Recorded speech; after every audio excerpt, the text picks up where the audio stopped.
The UK is a great trading nation and has been for centuries. It's in our blood. It's in our culture. It's in our commercial DNA, if you like.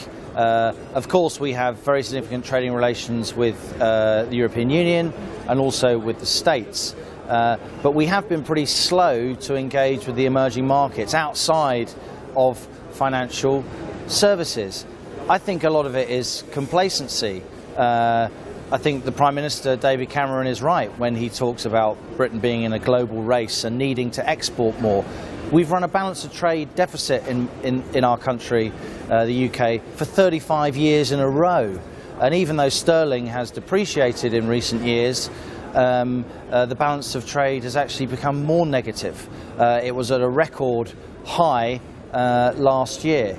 So I think there does need to be a lot more emphasis on export activities in the UK. I think the government's recognising that to a degree. It's refinanced UKTI, our export promotion body.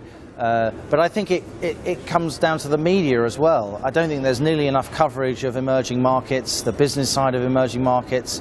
I don't think there's nearly enough encouragement, despite what UKTI are doing, of British businesses to export beyond the European Union and beyond the States. The emerging markets have well over 50% of the world's population. They have the bulk of global growth now. They have 50% of global GDP. They have the lion's share of global currency reserves. And they are the markets not of tomorrow, they are the markets of now.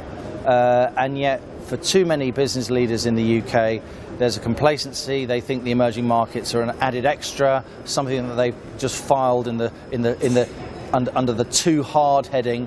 But it really is vital. You have to engage with the fastest growing markets of the world. And there's a sense that they're far riskier than the West. I don't think they're riskier than the West. Of course, you have corporate governance issues, but you have corporate governance issues everywhere.